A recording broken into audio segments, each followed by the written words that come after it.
actually been really good. I've really been enjoying that, especially since the most hype moment, because like they finally made it so that the other Digimon finally digivolved into their mega forms. But the most hype moment was when Tentamon finally digivolved into Hercules Kabuterimon. and legit, all the fan base went so hyped for Hercules. But then they got super emotional because when he turned into Hercules Kabuterimon, he had to sacrifice himself to close a portal. Oh. And I'm like, oh, Izzy, no! Izzy! Not the smart one. He's the most nerdy of them all. Yes. Oh man, I know it's been a while since I gotten into the Digimon like sort of shenanigans. It's just like, oh my heart. Just wait until you get as deep as I am, where you start looking into the X Digivolution. Oh god. That's when you get like let me give you a great example. This is one of my favorite Digimon, right? Which I'll grab a picture of if it will let me. This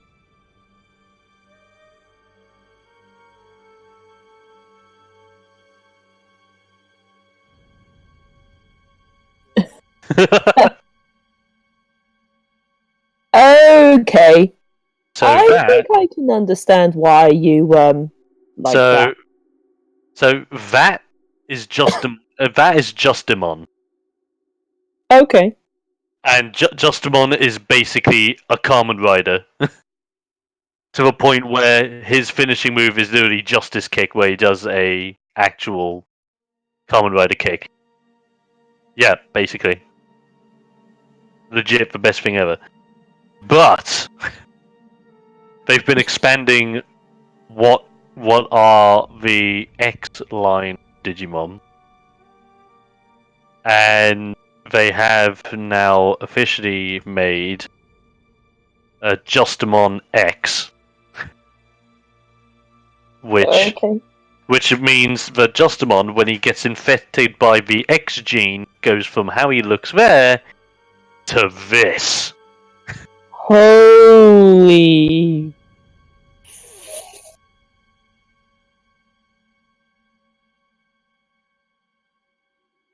It's kind of like if Kamen Rider combined with Megazord. Oh yeah, Stingmon's great. Like I think one of the craziest ones is War Greymon into War Greymon X. Because what's it? Because again, perspective. Original War Greymon, awesome design, classic, does the job. War Greymon X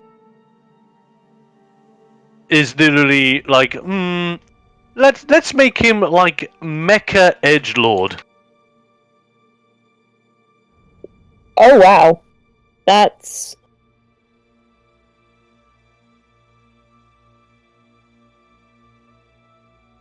Like, the crazy thing is, not a lot of people got hyped about the X gene thing, but then over the years, more and more people have grown to it. I think it was because the movie that the idea was in that introduced Dorumon. Not a lot of people enjoyed, mostly because the CGI was like that crappy early 2000s CGI. So seeing these awesome X designs in really shit CGI made people cry. Yet again, nothing will replace my boy. Absolute legend of the digital world. Freaking Boncho Mamemon. Not what I thought you'd go for. Because if it's not Boncho, I seriously thought yours would be more along the lines of, oh crap, I forgot what it was called now. Oh, if it's not Boncho Mamemon, it's regular Metal Mamemon. Or if you want to get real cool, Metal Mamemon X. Oh, wow. What the hell is up with that design? Basically turn his arm cannon into a friggin' railgun. It's twice the size of his head. Yep. It is. He's gonna fight that thing. He's gonna go in a circle. The only sad part, the only sad thing but understandable thing is that the designers of future shows and video games have all came out saying we have no plans to bring in the X gene into these products. I'm not surprised with designs like that.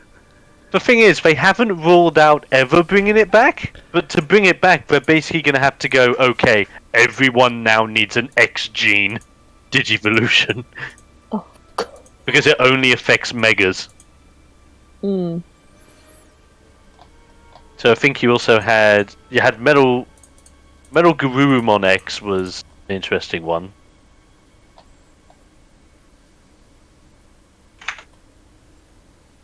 Oh fuck yeah! Metal Garurumon X was completely different. Holy shit! Oh, God. Because Metal Garurumon of course is on all fours. Yes.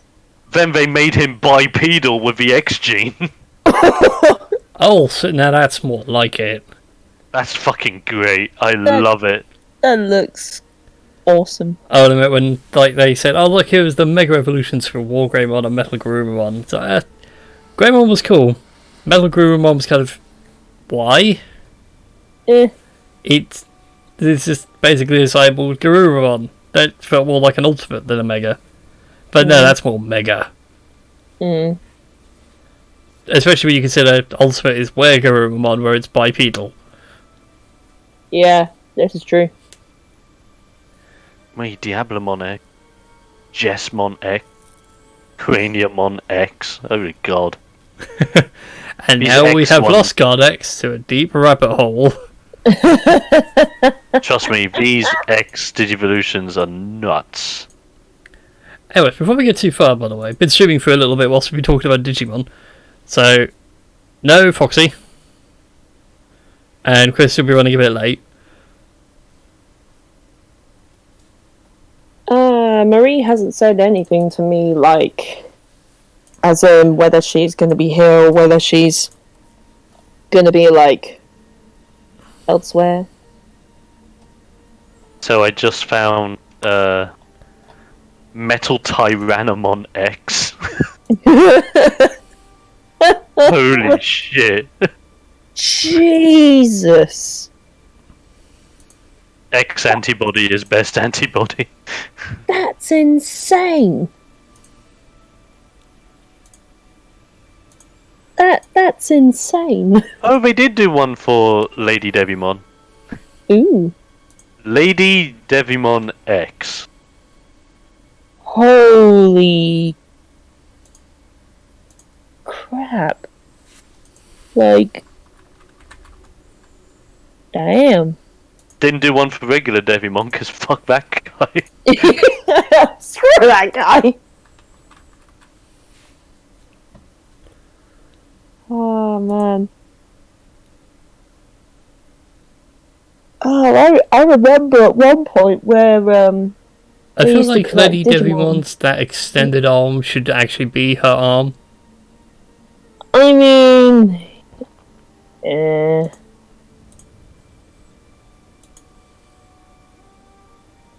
I mean, it's just insane. That's Digimon. Oh, that's Japan. Eh, So for 10 minutes we've just been talking about Digimon. yes. Of course. Apologies, people in chat. I bet they're having a whale of a time, right? Oh, of course. I Tiger feel all Fit- the YouTube comments when this goes live. It's like, oh my god, we're talking about Digimon not playing D&D. Is Yes. there any other way of to play D&D? If I had time and effort, I certainly would just make a D&D 5e mashup. Yo. Now, this is what you do. You take like the probably take like the Pokemon RPG and turn that into Digimon. I mean, I'd probably not end a up bad going idea. for... What was the one where they actually turned into the Digimon? Was that season 4, 5 of the anime? Oh no! oh, what did you do? I found, Togemon, everyone's favorite big cactus Digimon. Yes. Oh, There's an X version, Oh no. yeah. Go on. and he's got a sombrero. Oh, oh, that's not racially sensitive at all, is it? You gotta love Digimon for shit like that. Like, everyone else has like freaking guns and metal shit all over them, and then there's fucking Togemon. Togemon X! I don't think we want to invite you to the Mexican servers, Togemon X, so people might take offense to that. Oh, yo. Ooh. Even the little flame coming out of the mouth, like, that's from Tabasco sauce or something. I have to Or say, sriracha. where Garurumon X, pretty hype. That is pretty hype. That is Basically, pretty hype. furry at the top, male head at the bottom. Mm-hmm. Appeals to everyone. Yeah. Yelzamon X. I still can't get over Pokemon X. I still can't get over it. And yet, out of all of them, Gallantmon X is actually pretty tame. I mean, Like, Gallantmon X, it just literally looks like the same as regular Gallantmon, just with more shine. Yeah, more just some, confident, like. some blue Went highlights through a here and clone there. factory. Mm. Oh yeah, shit. Oh shit, Omnimon X. Oh, God. go on, this has to be good. Omnimon always had a really cool design.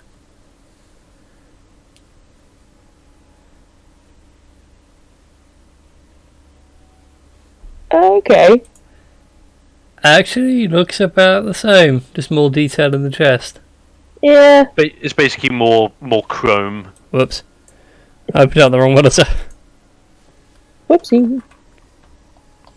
I think out of all the X Digivolutions, I think one Digimon definitely did get the shaft, Go on. and it's friggin' Vaidmon, the alien. So Vaidmon goes from like gay camp alien dude in regular Digimon to this as its X form, and I mean, bloody pathetic. That.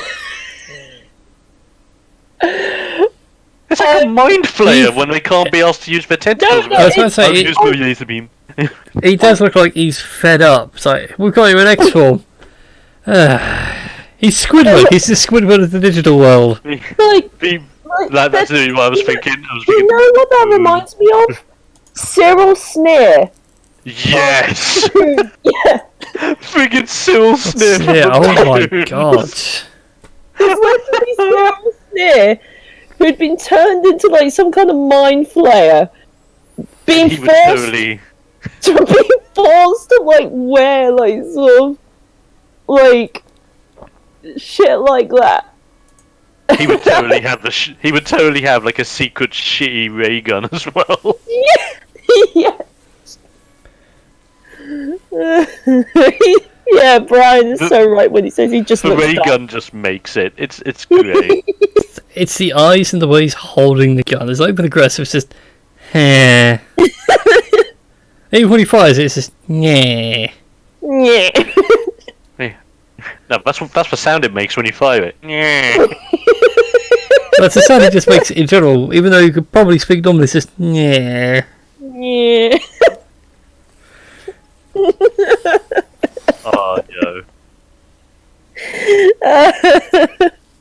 I'd be hyped for them to bring X back, but you could tell why. Like, it's an awesome concept when they're drawn.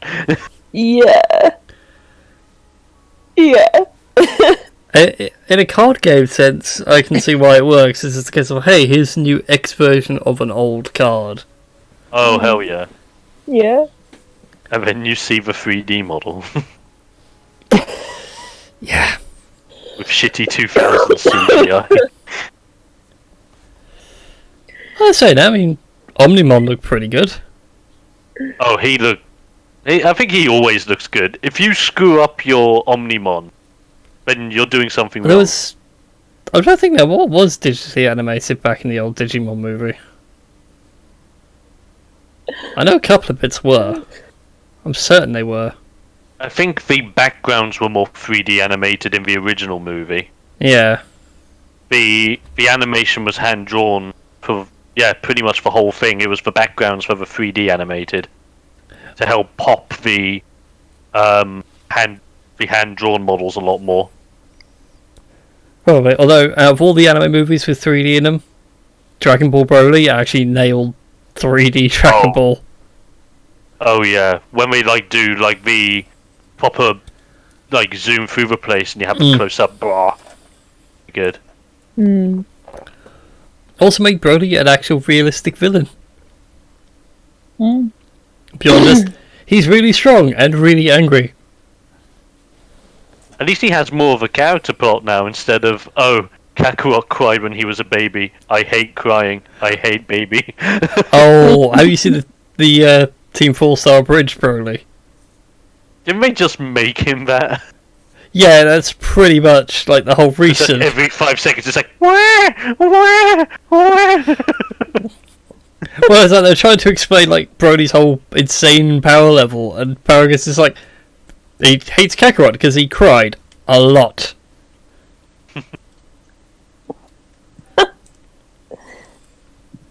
Great. It's the only thing that set him off was just hearing the name Kakarot 5 times in a row. It's like his trigger word.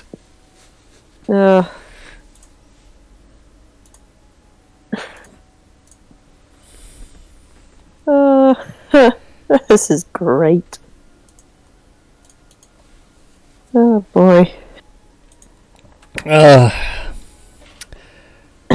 So, shall we get on with some D&D? Yeah, we may as well. Whilst we wait for everyone else, and not a lot has been going on. So welcome everyone to Tales of Fumbles and Board Tunes, a game where we do sit around and play D&D and not talk about Digimon for 15 minutes. Well, I can keep going. Oh, we can keep going all night if we really want to. We can talk about all sorts of things. Although my Digimon knowledge what is is sketchy. D&D but Dungeons and Digimon? Let's face it. It's Digimon and Digimon more. Yes. Oh.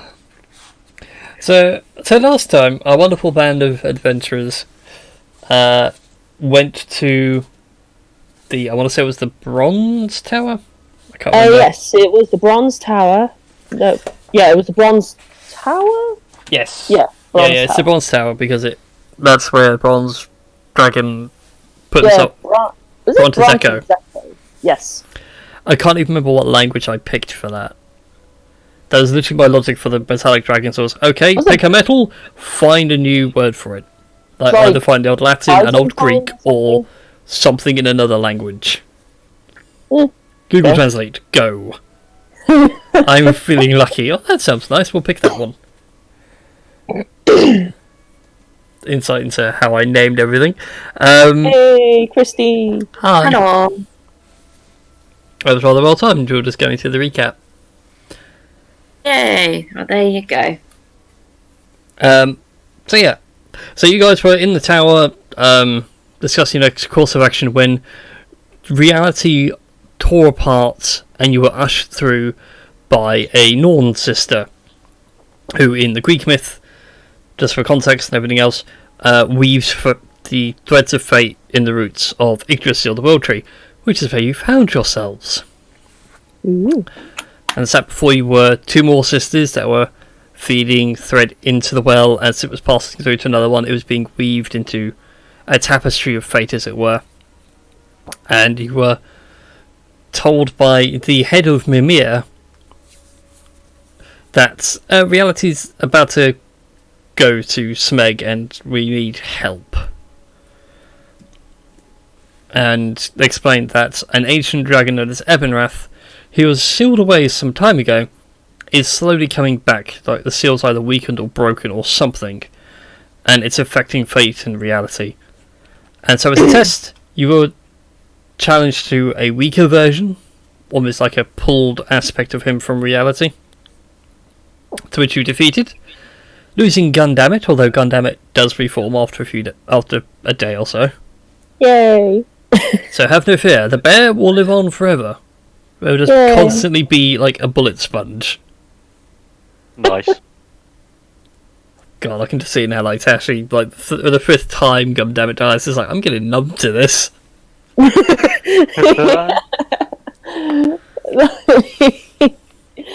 Oh man, part of me wants to buy like a packet of like gummy bears and kind of like eat one every time like Gundamit dies. Like there'll probably be no more gummy bears by the end of the night. I keep thinking more along the lines of like a Pokemon strat where you throw out something that deliberately dies in the first round, just so, oh okay, I now get a free turn. Because this is how the AI works. Oh yeah. But anyway, you defeated that, and then you guys were sent home, just with the general quest of find some artifacts of great power and get to work. And when we left you all, that's where you pretty much were. Mm-hmm. In an ancient tower, surrounded by all the usual stuff. I actually brought you guys over to the wrong spot. I need the world map for my own reference, but of course it's now my desktop background, so I don't need it.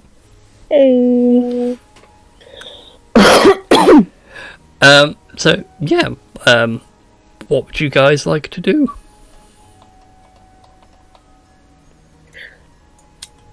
Did any of the sisters come with us, or is it just us? It's just you. Right.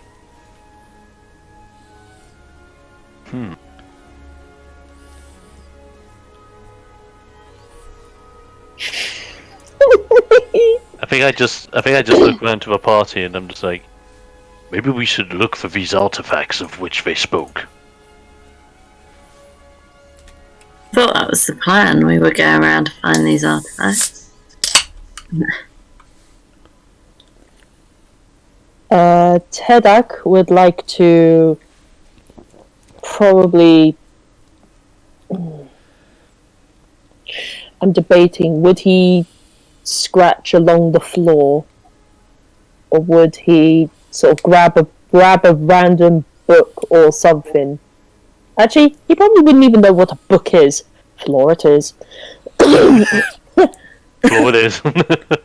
He'll go up to a wall with like a dagger and then carve like some stout-looking figures getting attacked by like some like figures with like pointy ears with like spears and swords and stuff. Then he's gonna draw I'm trying to remember. No. I suspect I know what you're going for. You're going for hobgoblins, aren't you? Tedak like draws Tedak draws like the dwarves and the hobgoblins and points to the wall going dwarf hobgoblin dwarf hobgoblin.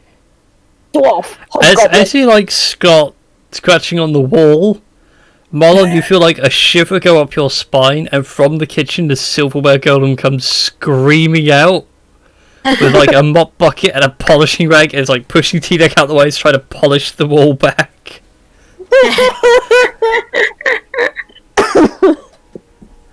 And every time you like go back to start again, it like keeps polishing over and keeps batting you away with the wet rag. It's like, go away! Polish the wall. Fixed it. Throws the water on you and just goes back to the kitchen. I'm thinking like in Fantasia, isn't it? When the rooms come to life. Yeah. Yeah. Yeah.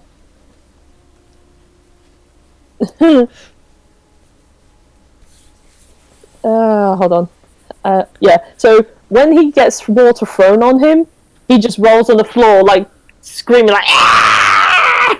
like he's never had a bath in a long time. Like "Ah! It burns! It burns!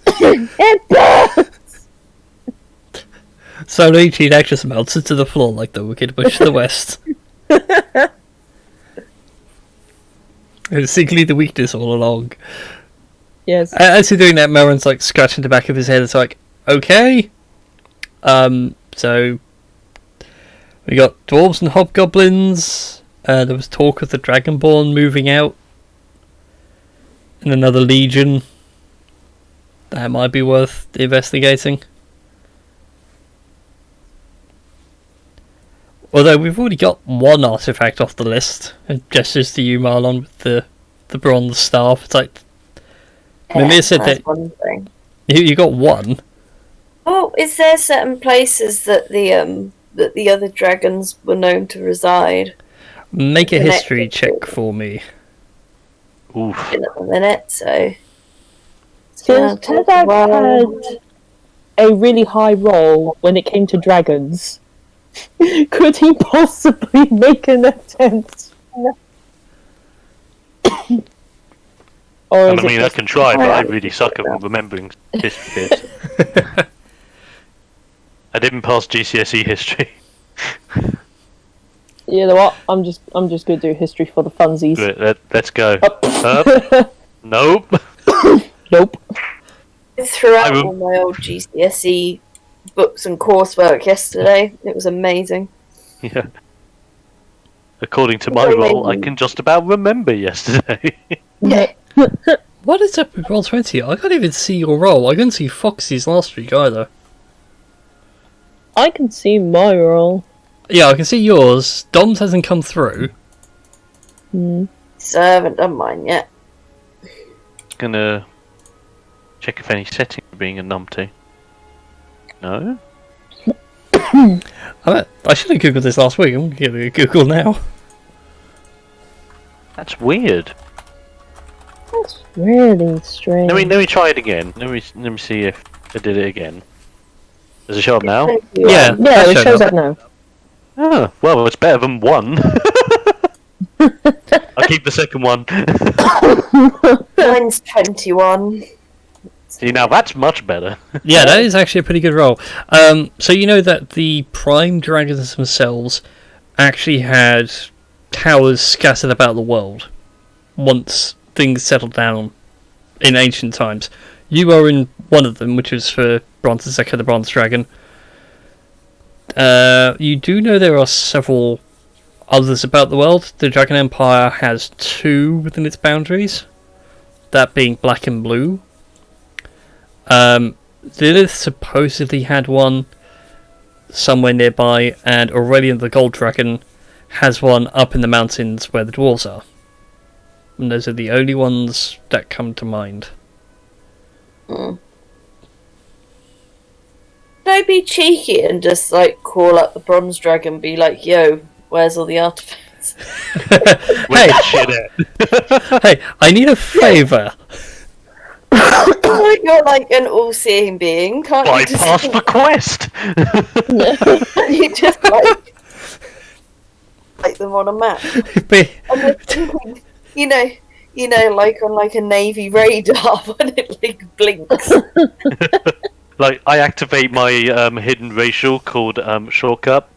I was about to say, then you guys are seeing, we're secretly playing on the PTR build of Roll20, so now you're just like patching through the quests just to make sure the rest of it actually works.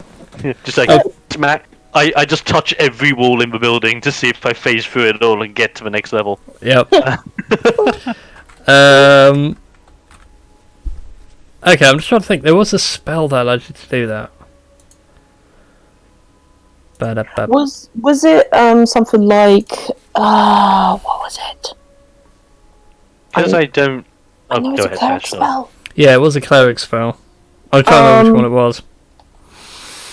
It was either divination or hold on. I know Tashi, your thing had it. Yes, I'm just trying to remember. I know divination was one of them. Yeah. There's one where you had to roll a D100. Oh, that was a cleric ability, I believe, which was oh my gosh, I'm trying to remember. It was divine intervention. That was it. It was divine intervention. There we go. I get it. Oh, when your deity comes in and basically says, "I'll save you." Yeah. Yeah, that'll do. So, Marlon, go ahead and roll a D100 for me. Ooh.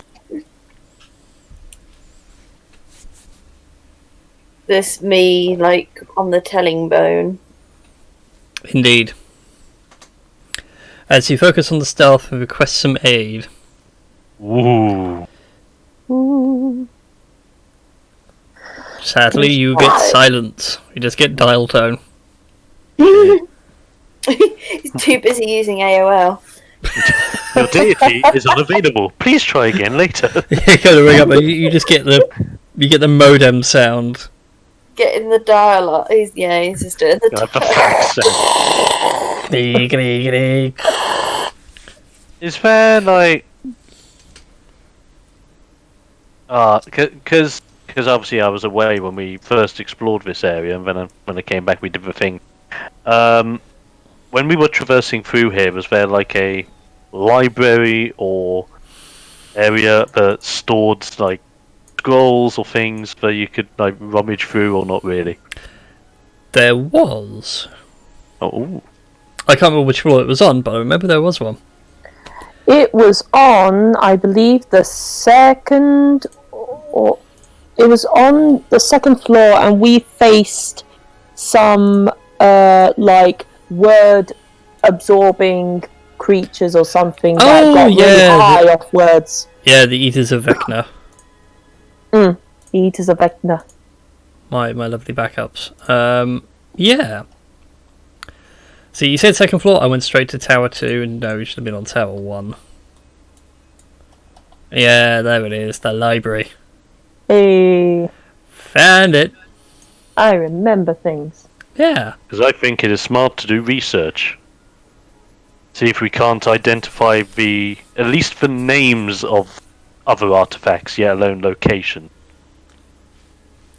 So we can start making a list and checking it twice. You're going to find out who's naughty and nice. Sorry, I couldn't resist. Nah, to be fair, if it wasn't you, it was going to be me. Fair. Yeah, you can certainly do that. He says, checking his own campaign guide to make sure stuff is in the right place. Alright then, so, those of you that are doing research, which I assume is everybody. Well, Tirdak would I can just imagine Tirdak doing research as in, picks up book to try and like make sense of it, but then turns it like sideways and holds it by one hand going, how does it work? It's kind of like Tarzan, like trying to figure out how books work. Gorilla! Gorilla! Wasn't there talks of making that a live action film the other day that I saw coming up? Well, they already did! No, well, Tarzan the live action has been around for donkey's years. It's just that animation was the only good one to be done. Mm. The only other good one was George of the Jungle. Yes. Hashtag George of the Jungle remake is needed.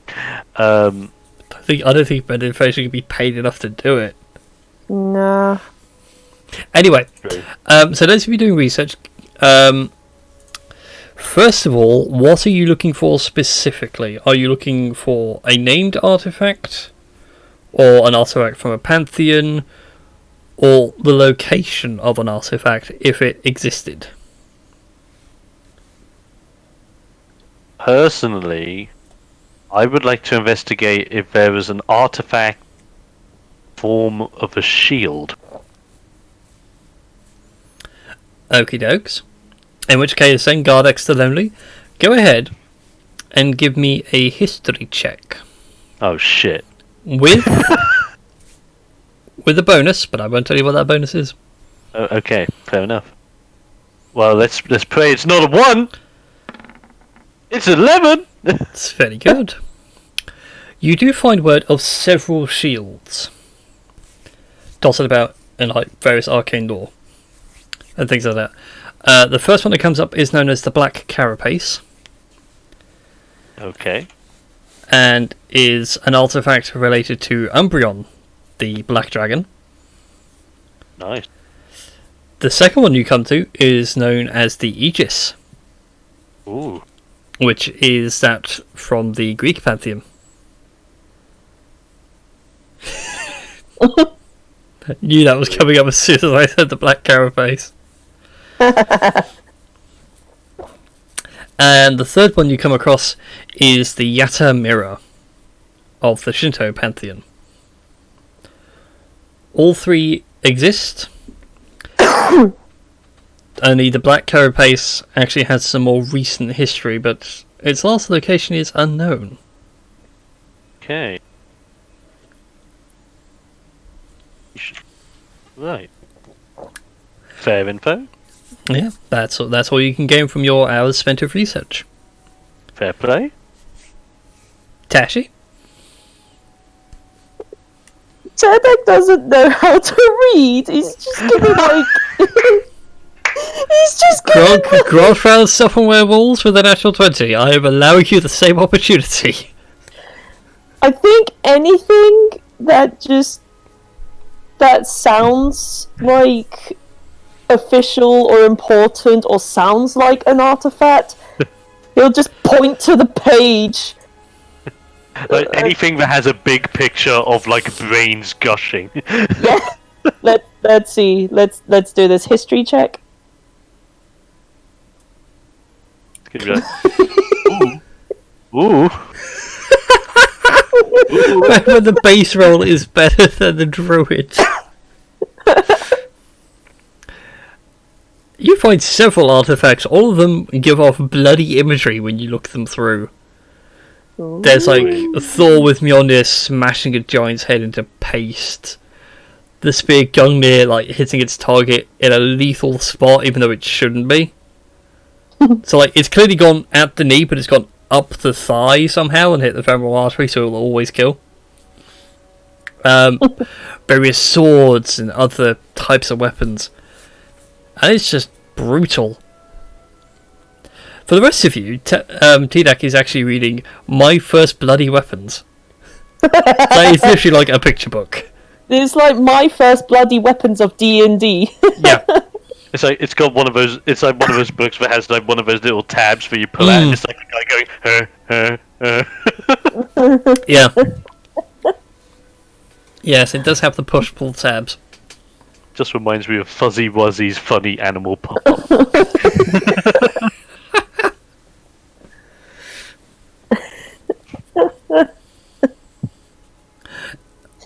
Marlon, would you like to go digging around for artifacts?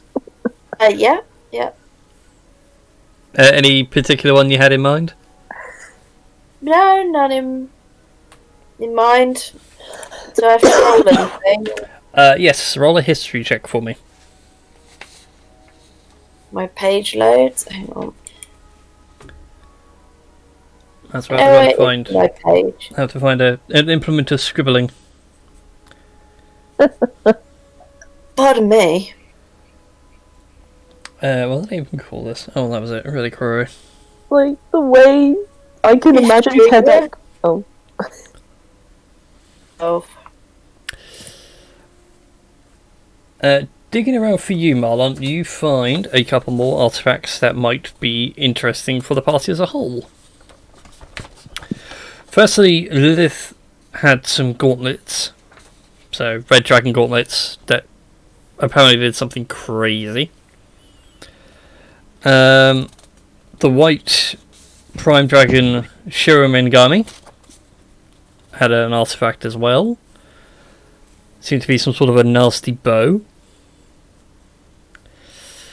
And let's get a third one in. Yeah, the last one you find, although it's not draconic in nature, Bronze's Echo also has notes on the spear Gungnir. Where that might be found. Interesting. Spear. Mm-hmm. Spear. Give any use to anyone? Well, two of the party are proficient with spears and rather lethal with them. Mm. Namely, the two that are here. Are we just researching them, what they are? Yeah. Does it give any clues as to where it would be? Or...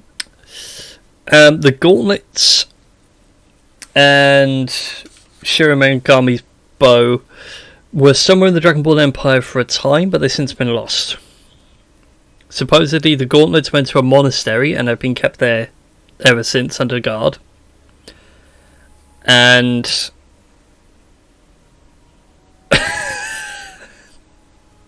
now you said that, I can't shake that image. Are you Discworld librarian? This whole thing, sitting there like an orangutan. Yeah, kind of like an orangutan kind of thing. I'm just thinking of Gaston and being like, how do you read this? There's no pictures. How he has it in like just pinched upside down. Fun fact, Gaston is actually in the monster manual, I believe. We know. Yeah, he is. That was right back at the start of the campaign. You used a Gaston. Yes. Anyway, so yeah, the gauntlets are somewhere in a monastery that's within the realms of the Dragonborn Empire. The bow, Shiramangami's bow, also known as Shiro's fangs, were with the elves, but they'd since been lost. So no one knows where they went. And Gungnir was actually wielded by a dwarf in the sort of last era of history, if that makes sense. But it was shattered into 3 pieces. And where the pieces are, nobody knows. Lovely. So we basically know that we're searching for a posh that's been cut into 3. Indeed. So, I'm just going to make a note of the artifacts. It cut heads. Like points to head, and kind of does slicing motions.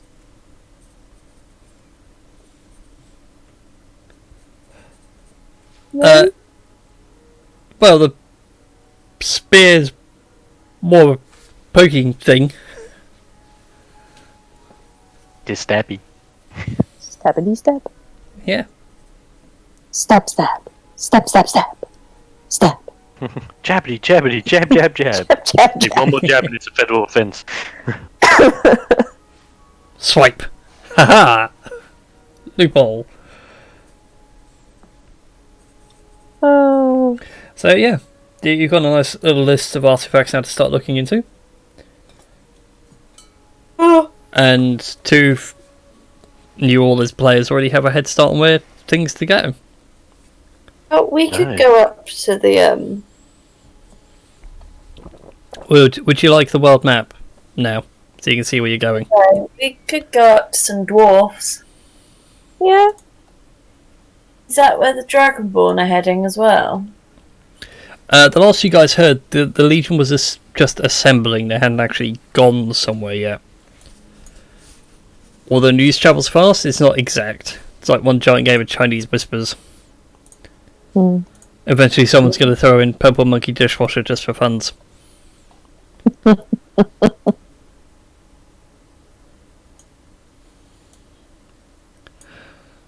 So yeah, welcome to the world map. Apologies for the low polygon count. Mm. But it has to be low polygon count, because World 20 doesn't like large maps. Yeah, It's very upsetting. This is true. So, where you guys reside is where Marlon's token currently is, all the way down here. Nice. Fine. Oh, there you are. So you can see the human free cities and everything else. To the north, in the past the dense pine forests and everything else, is the Dwarven Kingdom,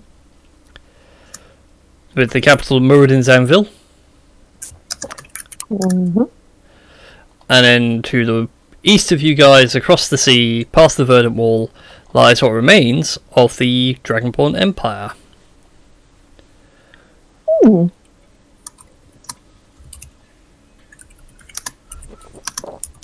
So I'll let you guys decide where you'd like to go.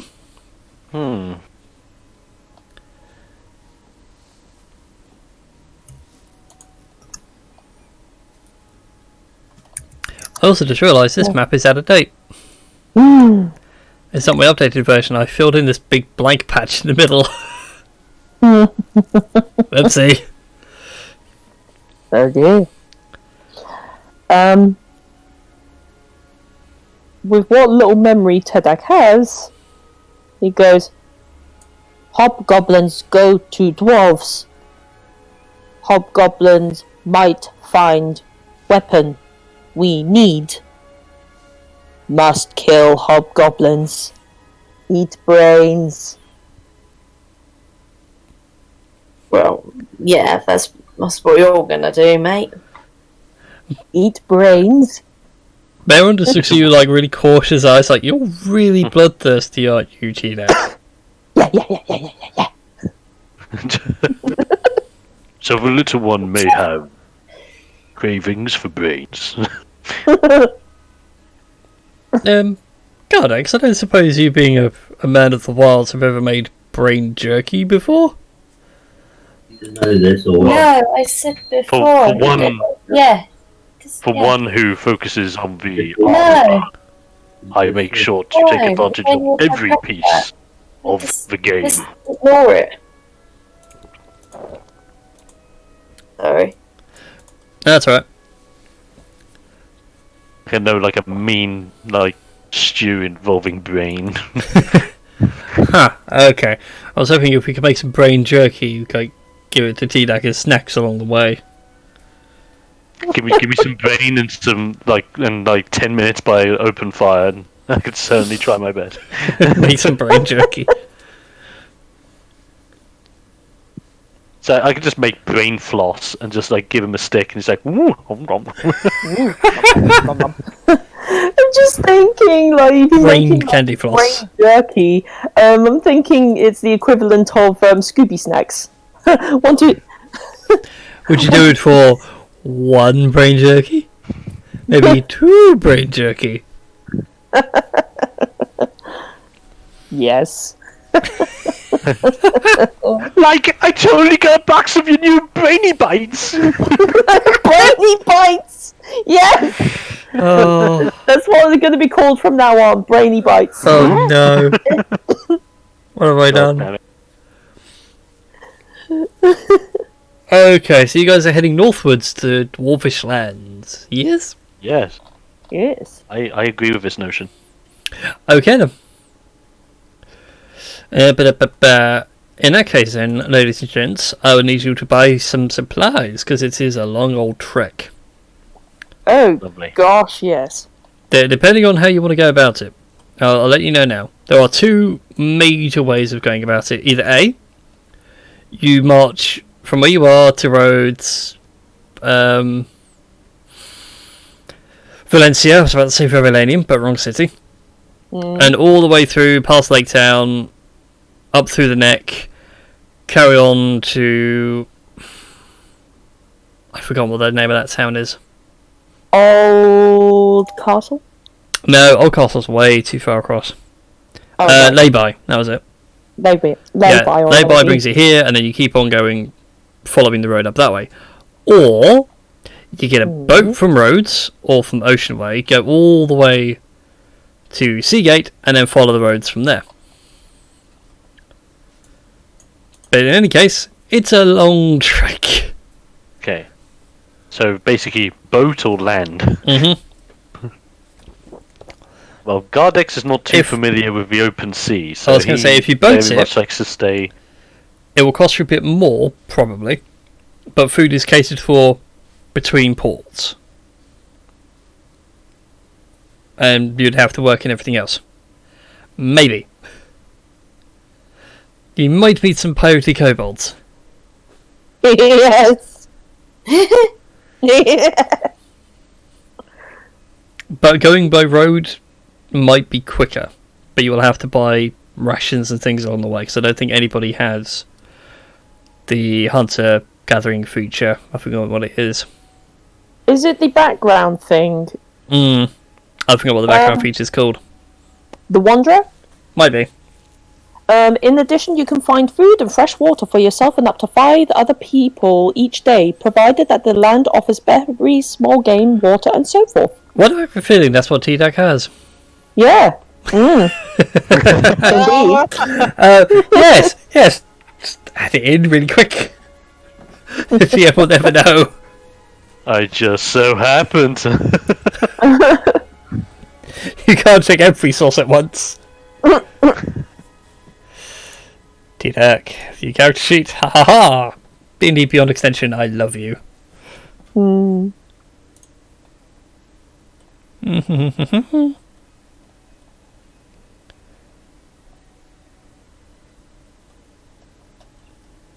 Huh, interesting. It doesn't give you backgrounds on your character sheet. Huh. I swear I had Wanderer. This is going to... I've got the Far Traveller, but that's not too helpful. Oh, my background's gone. No. That is so weird that it's not in there. I am sad. I thought it would be. That's the thing. But I was like, yes, that would be there. That is a feature. I'm sure it's on the character sheet. Anyway, so up to you guys to decide. The only thing will be if you're going by road, you probably need, well, won't need food now, but choice is yours.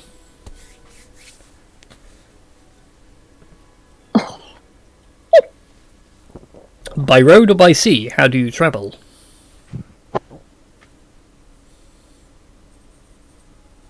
I, for one, would probably prefer the road. Hmm. Because with my attachment to nature, might be better. Tedek also agrees with this notion. Why, you wouldn't be able to find many brains at sea now, would you? Aqua brains. Many brighter as a seaman been when he got himself a fine mermaid brain. Tastes like siren. I was going to say something else, but it's like, no, that's way too innuendo. Giggity. Happy as a sailor been when he's had a good mermaid head. Yarr. Okay. So by land, the party travels by land. Now the other question is, do you guys stay at inns on your way, or are you just going to slum it in the streets? Oof. Oof. I mean, I could have just teleported everyone, would be the other thing. You can only teleport to places you have circles for, Oh, that I've Fair. been. sadly. Mm-hmm. And the only circles that you know now are for here and for the Librarium Secundum in the Dragonborn Empire. Right. So you can teleport back home or back to the Empire.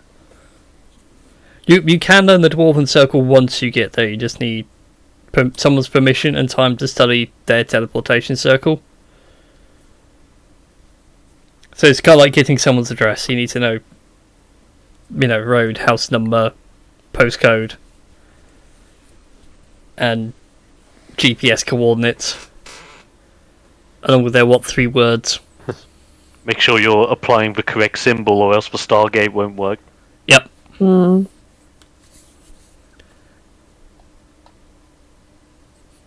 Where's Tashi measuring out?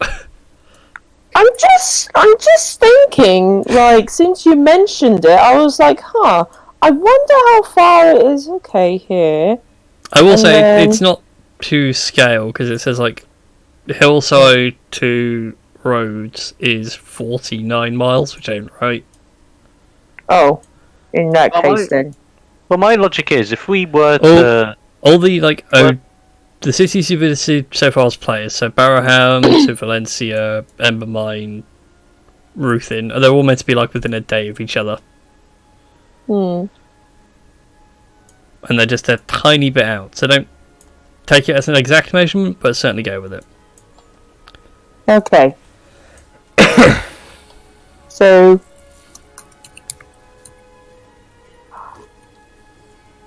Oh my god, if anyone gets hungry, takes a chunk out of that gum, damn it. It's fine. He regenerates.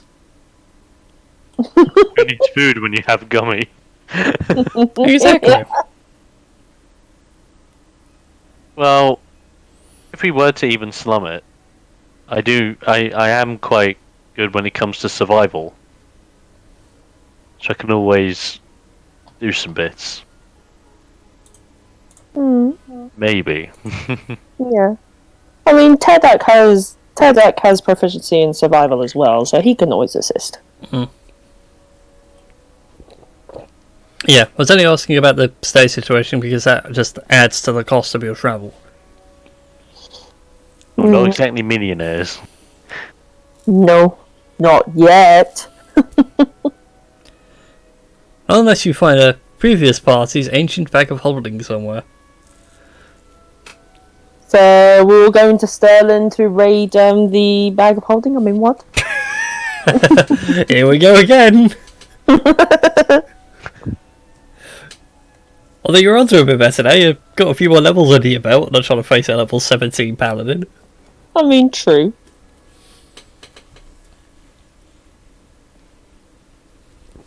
And we would have been able to defeat him too had it not been for a certain paladin.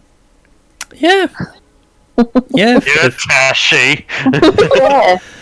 not bitter at all. No, not angry.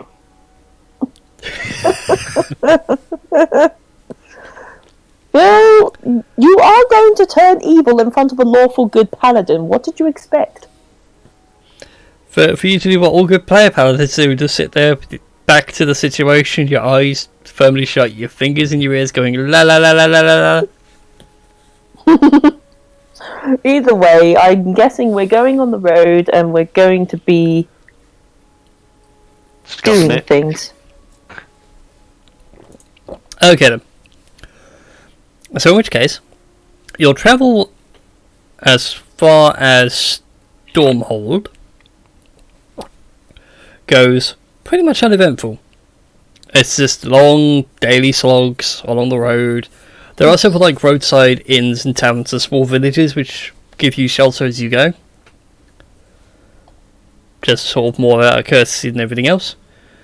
But otherwise, the roads are actually quite safe. Thank you, whoever. Just gonna mark with an X. It looks so clean and so tidy. Yes. It feels like I was done with a tablet, not with an actual mouse. Well, it was done with a mouse pad, but still. It's still pretty neat and straight. Yeah. Oh yeah. But as you get to the city of Stormhold, which is a pretty large, unwalled town, all of the buildings themselves are like your typical Viking-esque structure, so think the long ships, but then turn them upside down to make roofs and raise them up on stilts and things like that. Mm-hmm. You see several dwarves, humans. Rather disconcertingly, there are no elves or dragonborn, or even orcs. You are all pretty much like instant recognizable outsiders. Not even halflings? Not even halflings. Oh, damn. But no one gives you like the evil eye or anything like that. It hasn't become a League of Gentlemen episode yet. But several people ask you, Cadatia, what brings you to the Dwarvish lands? It's very rare we see travellers of your ilk. Can we just come right out and say it? Or If you just be a little conservative, just be like, we are in search of knowledge, young, small one. Gives you this look, you see like the beard of a dwarf suddenly frizzle, almost like cat hairs on end. And that I'll have you know, young man, I am the tallest dwarf in this town. I am not a wee man. We got that. I apologize. In my land, I am not used to dwarves. Damn right. Anyway, if you're here seeking knowledge, you're in the wrong place. If you want decent knowledge, you have to go to either Earthenheart or all the way back up to Moradin's Anvil. Although, be careful, the roads are a bit dangerous. Someone's been stirring up some of the drakes in the mountains. It's been harassing travellers, I hear. So if you're gonna go that way, stick to the main roads and follow some of the caravans. And for the love of God, don't go off the path. Immediately go up the path. I was about to say, DM's subtle, go off the path. I dare you. I double dare you. How And if how It's like- big are drakes? Big. Really, in fact, make a nature check, T-Deck. Okay. I mean, it's kind of getting better. Somehow the shovel's doing good for your brains. He's learning things. Yeah. Alright. Drakes are actually medium-sized. So, well, from what you understand of a drake, so they're basically overgrown lizards. They share traits of their draconic counterparts. In fact, I'll throw one into the D&D chat. Sweet. So that's a blue drake. So it has like the same hornage and frills and everything else, but otherwise, to say it's a dragon is a bit of a stretch. It's like saying a monkey is a man.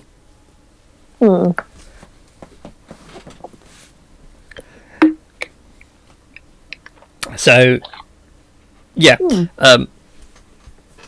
that's what comes to mind as drakes.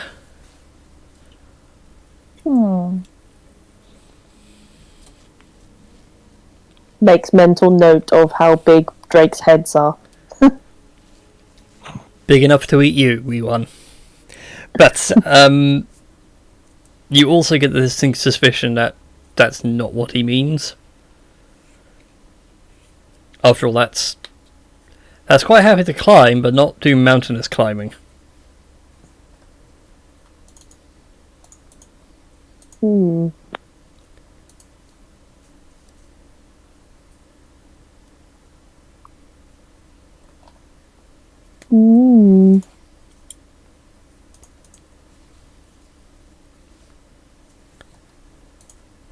Yeah, my brain's like, what? Mental processing.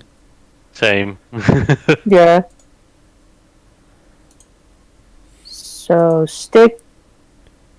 What about hobgoblins? Now, hobgoblins are a different matter. They're just a bit further north and east of here, past a spot called the Aurelian Gulf. It's like this massive chasm in the land. Apparently the gold dragon made it himself as a way to keep the dwarves safe. Although it's allowed them a nice clear pass down to places like Old Castle.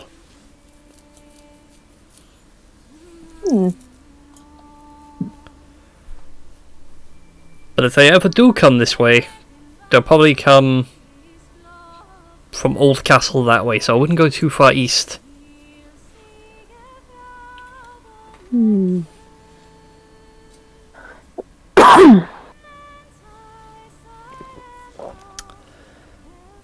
Okay.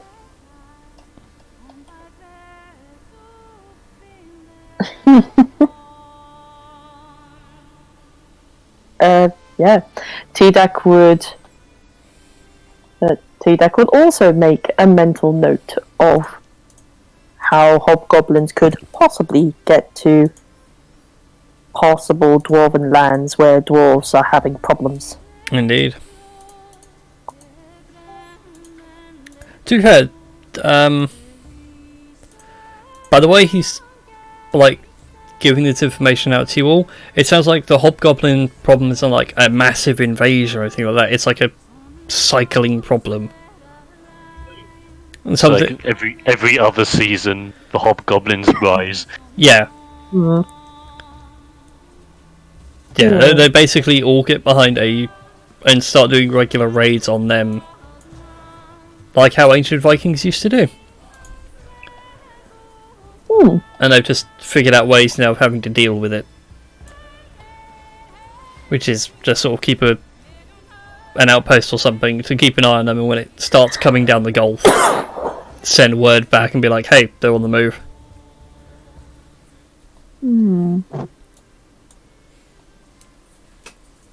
I think that'd be the only other thing I would probably ask the guy is like,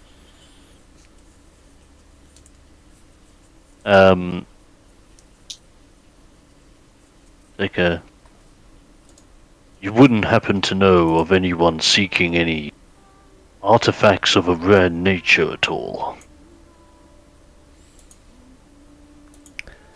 Not that I've heard in my time, wee lad. Not that I've heard in my time.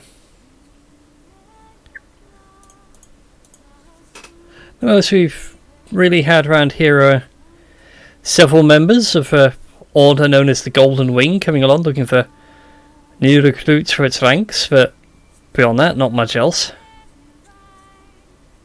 Why, do you think there's an artifact here in Stormhold? That'd be rather nice. So that'd be better than all the cabbage and foot traffic.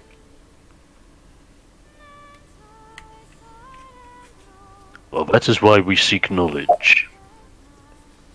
If it's that kind of knowledge, then definitely Moradin's Anvil is the best shot. Apparently the Runeseers there know of very deep ancient lore. They know all the old ways. Okay.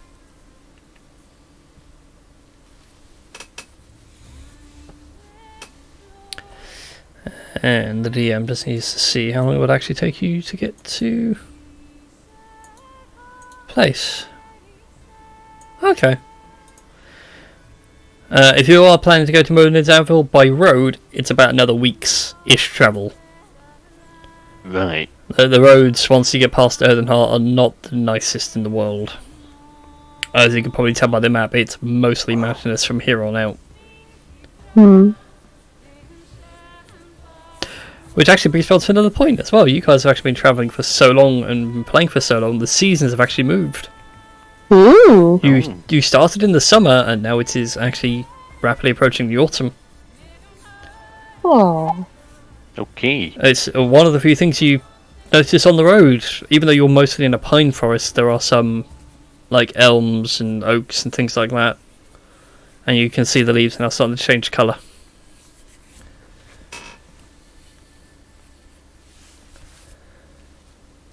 Ooh. Pretty. Just as a side note. Colourful leaves. Indeed. So let me see. Take about a week to get to where viable knowledge is. Yes. Treacherous road that will not be the easiest to get through. Well, it's not like treacherous, it's just the fact that it's mountainous and a pain to walk through. Even though the walls themselves are like made it wide enough for carts to go side by side, it's still just a long, steep road. It'll probably take you a week if you hoofed it through the mountains themselves, over the lake, past Mount Moradin, and get to it that way, but it's just dangerous.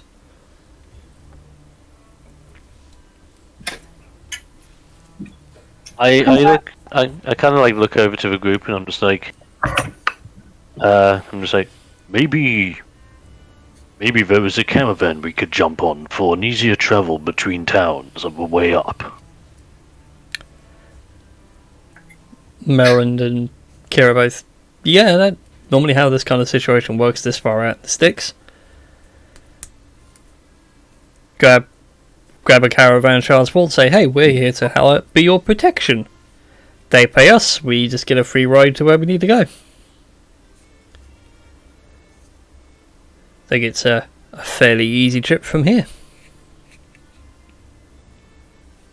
It is a good idea. Alright then. Then, whoever would like to, feel free to roll for me, please, an investigation check. Do I? Well, I'm as about as investigatory as I am historical. Like, you know what? I'm tempted just to see. I'm quite Okay. tempted. Go on then. Like- Go on. Everything that he points to, like, is that a caravan? Is that a caravan? Caravan? Caravan. Caravan. Like, Very Nordex. No, wagon, Nordex says hut. not a caravan. yeah. Everything that he's pointed to, he's asking, caravan? Caravan?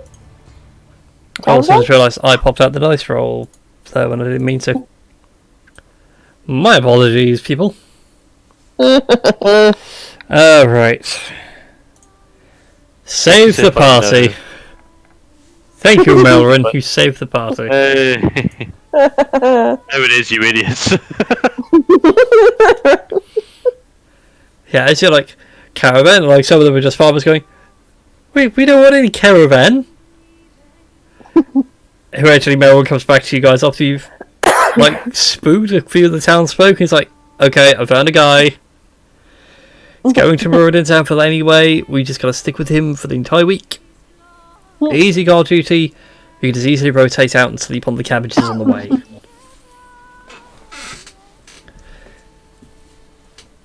I'm all happy with that.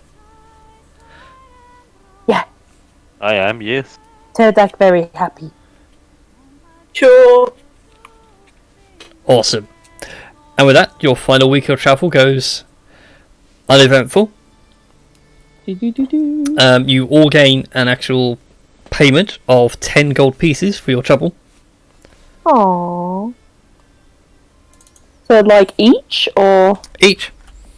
Hey. Hey, I've got some money back. Let's put some fuel in the tank. 10 gold each. Yep. Put bad on my cough. Do. And with that, you guys now arrive at Muradin's Anvil. The entrance to which is a shocker for for all of you. So where it sits is actually an extinct volcano in like a valley of its own making.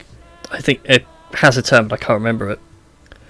So as you like, no, like no, it's like a volcano that's erupted, and then there's like a newer volcano in the middle. Oh, I've forgotten the name of the place now.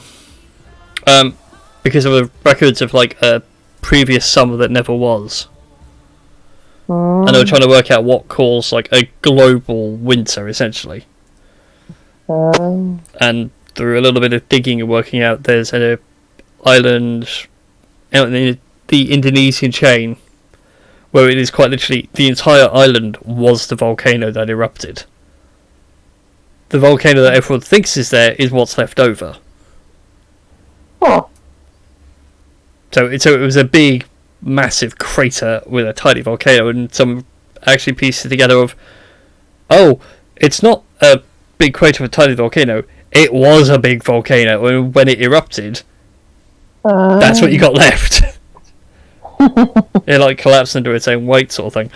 So, and that's kind of like the state of Meridian Downfall. It's one massive crater with a mountain in the middle. In this mountain range, bridge going across to it is flanked by dwarven statues, all of them with elegant long braided beards covered in runes and gold, and standing by. The road actually gets wider here as well. The road you've been on has been wide enough for a car either side, like single carriageway. As soon as you get to this bridge, it is like 4 lanes wide. It is quite an engineering feat that they managed to build a bridge this high and this wide. And it's stable underfoot, you don't feel it rocking, there's no loose paving stones or anything else. And as you approach, you're all invited into the city. You're told not to cause any trouble. If you are to fight, it is strictly bare knuckle brawls only. No gloves, no claws, no ripping out eyes. Although if you do, you'll get bonus points, but you will be jailed. Fair. Yeah. And then you guys enter Moradin's Anvil. To which, for context, think Ironforge and WoW. Nice. So it's all within the mountain, all square, solid architecture and things like that. And despite the fact that the volcano is supposedly extinct, it's warm in here. Like, you guys have been huddled up for the cold mountain air, and then suddenly you get in here, it's like, okay, winter jackets off. Back to summer tops and sandals, because it's that level of warmth. And the city itself is divided into rings. So you have the ring you guys are on now, which is known as the Merchant's Ring, or the Golden Ring. And you've got various inns and shops and things like that. This is where the majority of the people live. As you go high up the mountain, it's more religious.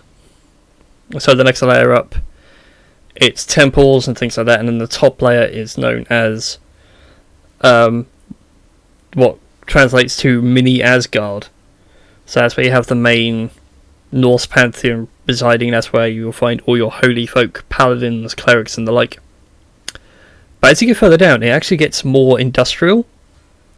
So below the Golden Ring is known as the Iron Ring, where a literal constant flow of lava heats forges. They forge steel and weapons from this stuff, and also use strange materials that you guys have never come across. And then the very bottom of the volcano is actually the palace. Oh. And things like that. But you guys are paid, the cabbage merchant sees you off. Where would you like to go within the city? It is your oyster. Or chocolate thing, I suppose. It's about the closest I can think now. It's a chocolate egg.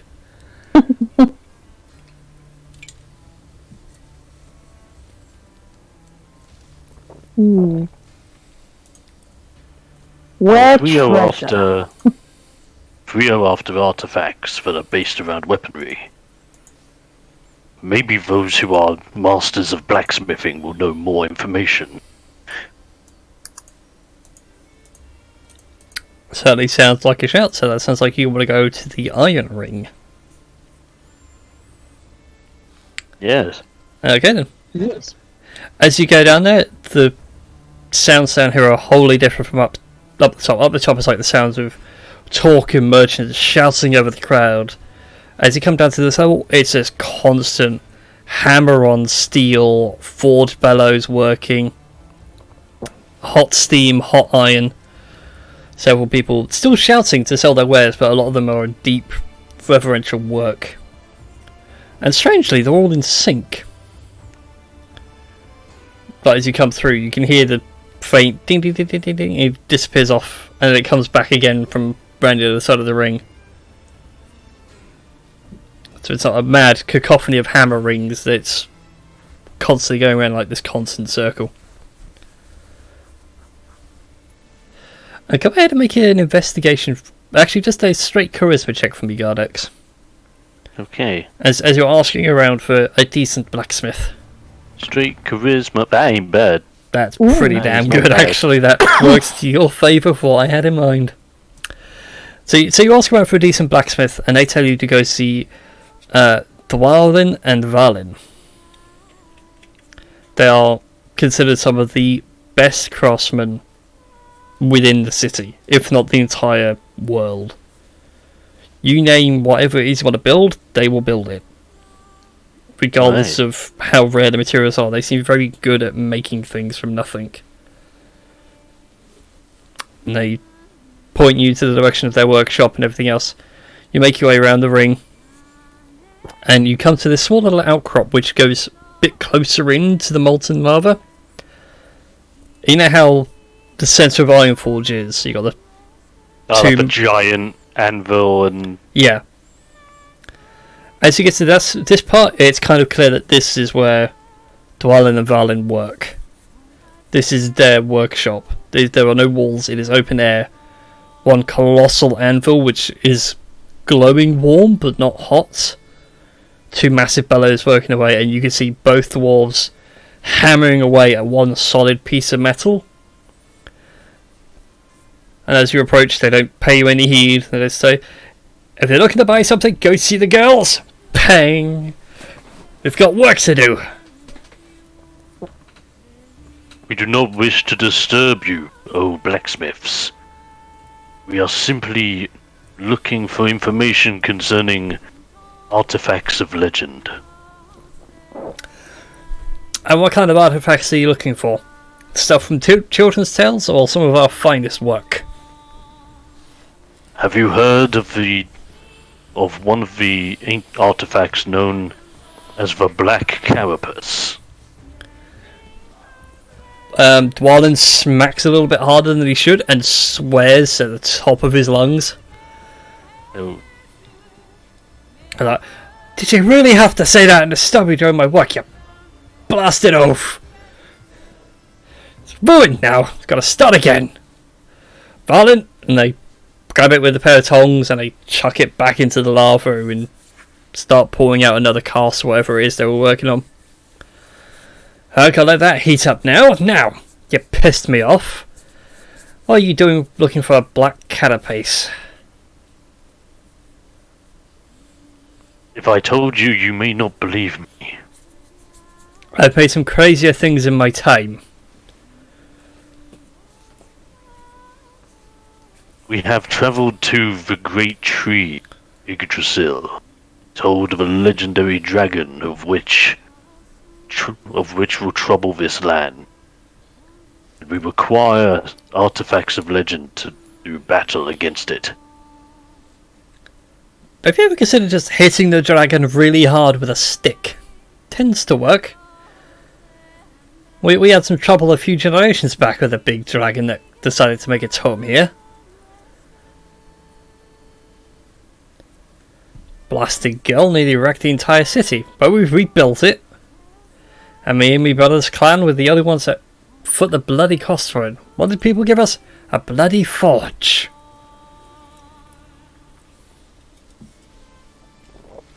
Fair. So, you want to go kill a dragon with an artifact. That would be correct. And you'd like to know where you can find said artifact? Or would you like me to make it? We simply wish to know if you... Well, The other artifact. if Sorry, you both spoke at the same time and I just got noise. What were you saying, Marlon? If it worked the same as the artifact we're looking for, you might as well make it. Thinks for a second, like, okay, you got me there. Alright, now follow me. And leads you into a small corner off part of his workshop where he's got small tomes and scrolls and things like that. And starts pulling them out and like, no, that's not it. No. You did say it was a black carapace, right? Like, shell. yes. Okay. Here we go. Pulls out this old tome, which actually is written in Draconic, strangely enough, down the spine. And he flops it open to a page and taps on it, and on this like double page spread, it's got the black. He points out, it's like, this is what you're looking for, I assume. Black carapace, big black shield made from a dragon scale. Sick. That's Yes. that's a dangerous thing, you know.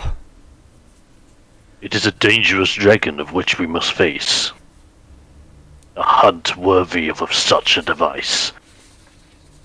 Right, but you are aware it is a big F-off shield, and you don't look like the kind that wields a big F-off shield.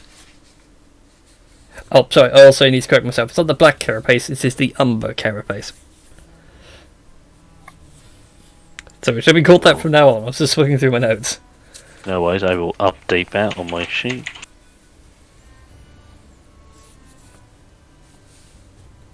Have you not seen an orc wield a shield? I've seen plenty of orcs wield shield. I haven't seen a pansy orc like yourself in leather. I think you're wearing leather, aren't you? I'm unarmored. Well, a pansy orc not rolling around in any armour whatsoever to be wielding a shield. Because I do not require armor for the battle I face. Nature is my armor.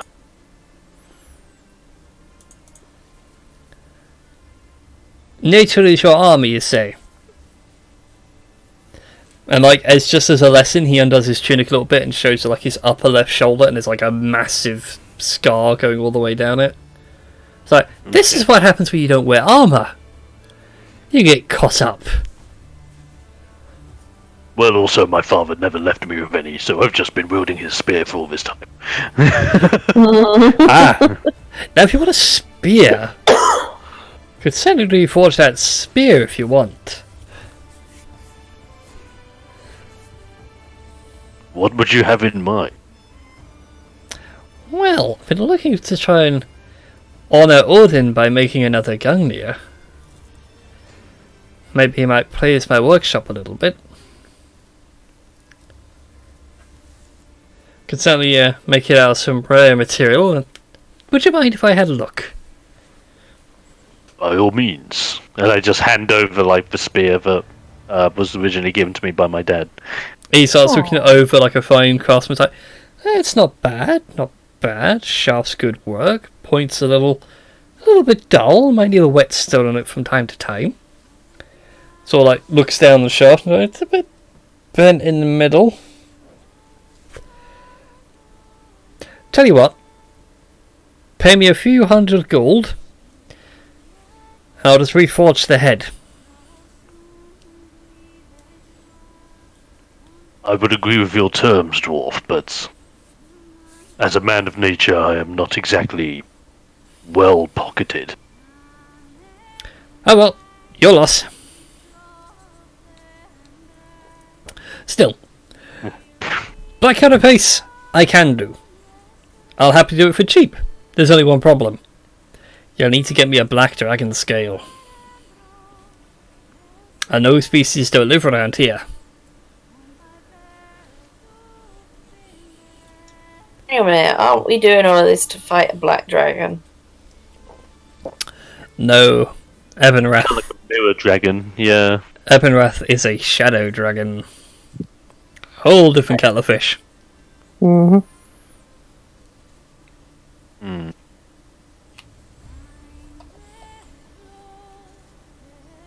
How about this, Forgeman? If you are able to, maybe we can strike a deal of such. A deal that will not just reward myself, but my friends, with the armaments we require, but at the same time grant you the renown of which you seek from your people. Go on, lad. You have my attention.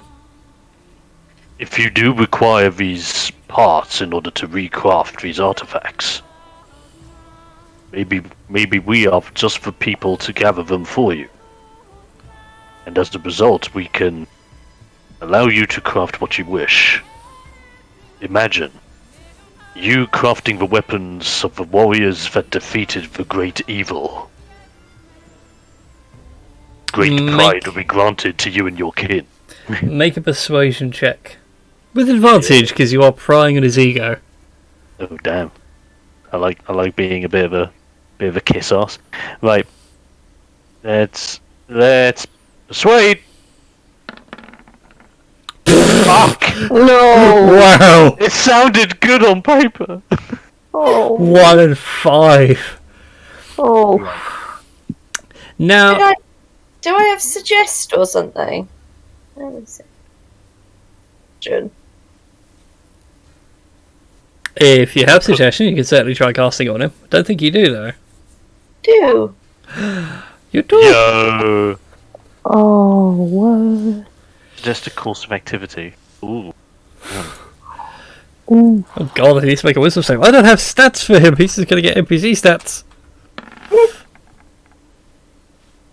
I suggest you make that for. Sadly, I rolled a natural 19 on the save. Crap. Yeah, I'm at 17, which is Yeah. annoying. Well, I could do this, even with some honeyed words from the Dragonborn himself. But again, my own hands rebuilt half this city, and all I got was an open-air forge. I don't get a street, or a sign, or anything named after me or my brother. We just get the open-air forge right at the heart of everything. What about this then? Why don't we, saying that we won't pay you, what would you do if we could do a payment plan? We have now. I suppose, For money. I suppose that'll be fine. We'll just need a rune scene here just to do some magical enchantments just to make sure the money still gets delivered. Don't work on commission, I work on actual hard cash in my pocket right now. Oh, obviously. But certainly could do a payment plan of work. But I'll still need the materials to make what you require, to make a something even resembling the black carapace. That for you. That's no problem. And I guarantee you it won't be like the artifact you're looking for. It doesn't look like it. Might have some of the enchantments related to it. Oh, it's your choice, guys. I already have my artifact, so it doesn't matter. Fair enough. So if you guys have got a stick. I've got my staff now. I've got the most powerful staff in the universe. Can I do that? Does like banging that stick in front of the thing? Are you like banging? It's like yes, you have a bronze stick. It's beautifully made. I can see it's enchanted, but bleh. I have an idea, Forge. If the artifact of which you craft would not garner that much attention from your people, maybe in return for information about the real artifacts of question, we can maybe do something to help the people know that you deserve more than just your forge. Well, if you're doing that, then I can certainly outfit you with some new gear. And I don't mind giving the information about these artifacts. They're just children's stories at the end of the day. They said also that Yggdrasil was a children's story, and yet we saw it firsthand. Yeah, you could may be have seen real. it whilst you were high on a mushroom trip. And I saw Thor whilst he down here one day whilst I was hammering, and apparently I hammered myself into a coma. Lovely.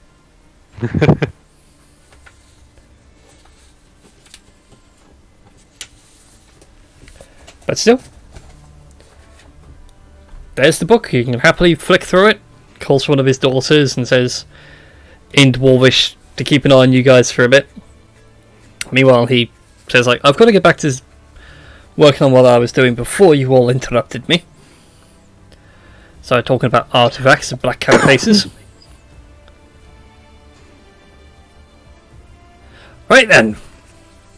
And this is like from around the corner. Less of the net, Spates, back to work. Ting, ting, ting, ting, ting, ting. So at the moment we're currently in a place where they have like all their like old scrolls and books and Yes, yeah, he's got a book which is written in Draconic that Marlon can quite happily translate for you, which deals with the Dragonborn artifacts specifically. Right. I had an idea. Could I maybe investigate to see if there's anything scroll-wise or book-wise that may even be in Druidic?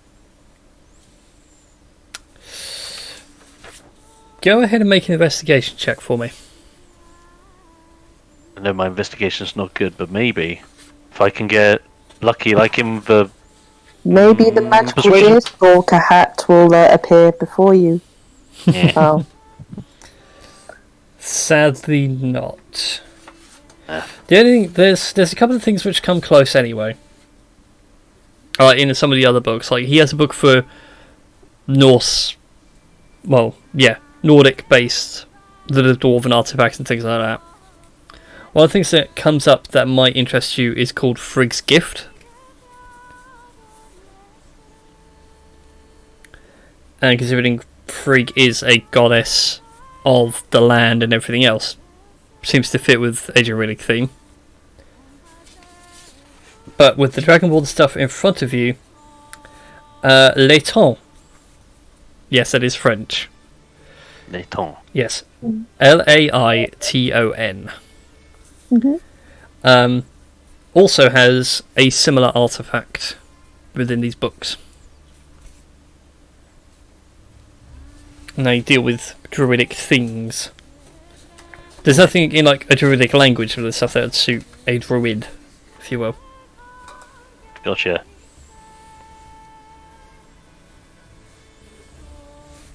However, the little girl dwarf, who swears like a sailor, and I'm not going to do a girly voice because that just sounds silly, points at that, like, okay, you've looked at some of the stuff, would you like to buy something whilst you're here, or you kind of kindly bugger off?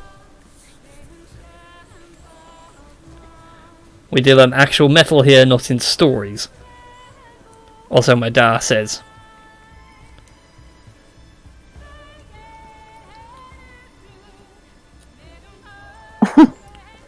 Oh, I'm trying to think, how would he react to that? How would he react to such a bratty child? It's a bratty child that you probably think could take you in a fight. Don't tempt me, Brian! Maybe Don't to tempt me! just say, and eat your brains.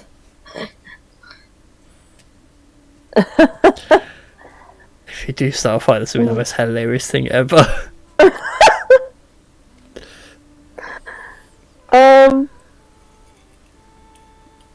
Oh, Brian, well, you're tempting me to fight the girl dwarf.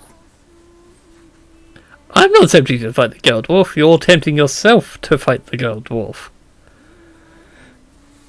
Like, seeing how, like, people has talked about, like, paying in coin and, like, paying in various pieces, Tedak gets the gold, shiny, like, round pieces. He gets, like, 5 of them out. And he sort of offers them to the girl, like, caravan? What? Caravan? No, we don't need a caravan. You can't buy a caravan with that much gold in the first place. What is wrong with you? Not caravan? Not caravan. Not caravan. Not... Get out! For the love that's all that's holy, get the feck out! Oh, Oh god, I'm so sorry, guys. First the paladin, now the bloody Tiddag.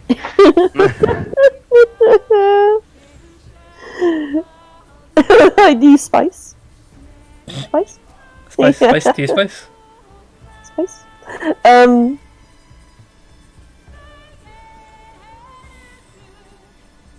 Yeah, the Tedek will just put the money back in his coin purse and then walk out the door. Okay. He understands that around civilized folk they probably don't settle things by fisticuffs. And some people say that's a typical dwarven greeting. Oh! I do have an idea though. But is Tedek smart enough to think of such things? Oh my god. Okay, okay. Tedek has a plan. Yeah. Rescue a cat. Hang on. Okie doke. That's a good plan. He's jumping into the lava! Catch him! No.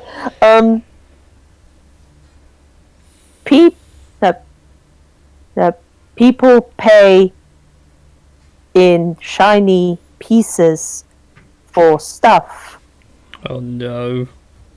God's sake. Do people pay to watch people fight? Merrin and Gardex both have like the same expression Dom's got now on camera. Yes. Depending on where, we might be in trouble. Oh lord. Are you suggesting that we get the money together to pay for the work by getting in a fight pit? Yeah. Yeah. The five of us and the gummy bear. Yeah. Now, young one, I understand you are an enjoyer of the taste of brains. But are you sure you wish to risk your very own brain with such a task? Tedek, soldier. Tedek, fight. Tedek, fight for tribe. Tedek, see you as tribe. Tedek Tedek. fights for his right to party. Yes. Tedek gotta get party killed in fighting pits. Have you seen these people? Fighting is just everyday occurrence, apparently. And no sooner does Melrin say that than like another, like a shopkeeper and a customer have an argument, and you literally see someone get laid out on the floor. Yeah.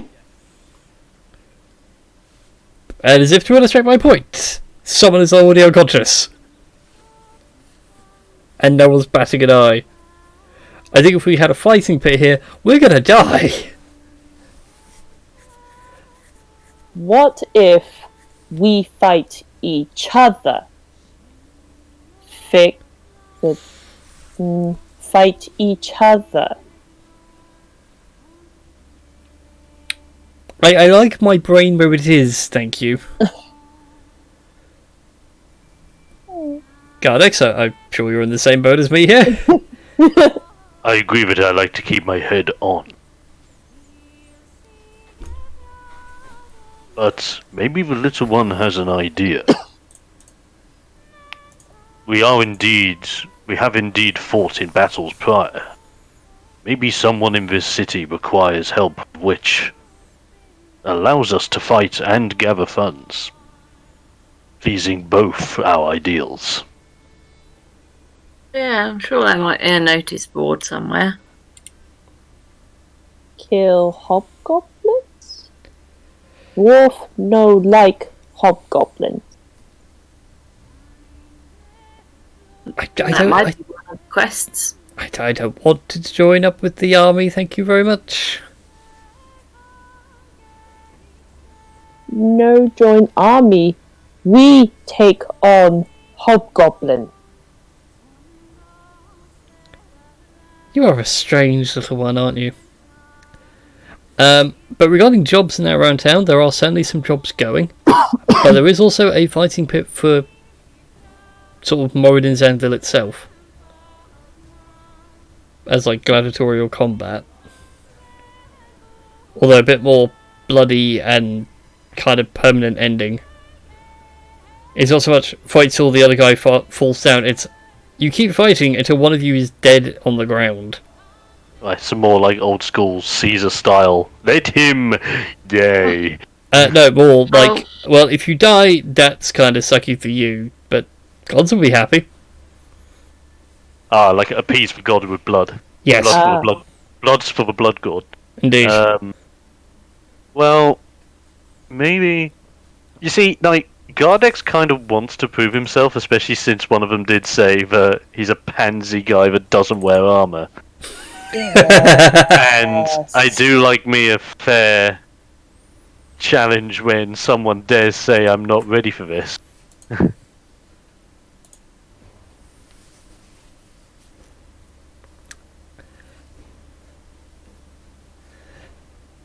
Is there a way to, like, convince them, like...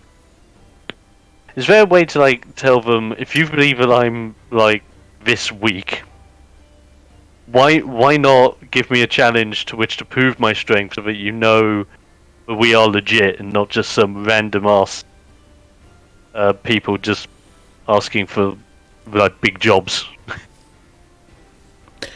Well, Brad here, you guys haven't made a name for yourselves just yet. True. And currently have problems with Christy, so I've only just noticed. Huh. Oh. Is it detecting your microphones in the options, Christy? Because I'm guessing you can hear us. Weird.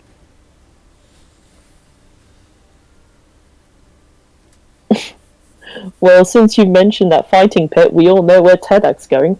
Yeah. Well, also, that seems like a good place to end it anyway, and it gives me a chance to plan out some gladiatorial combat encounters if you guys want to go that way. Yes! I think that's where we're heading. Alright then. So, not next week, because it'll be post-Comic-Con and I'll be still recovering from hangover. But the week after, you guys will be gladiatorial combating it up. Hey. Yeah. Mortal Kombat! Dwarvish combat!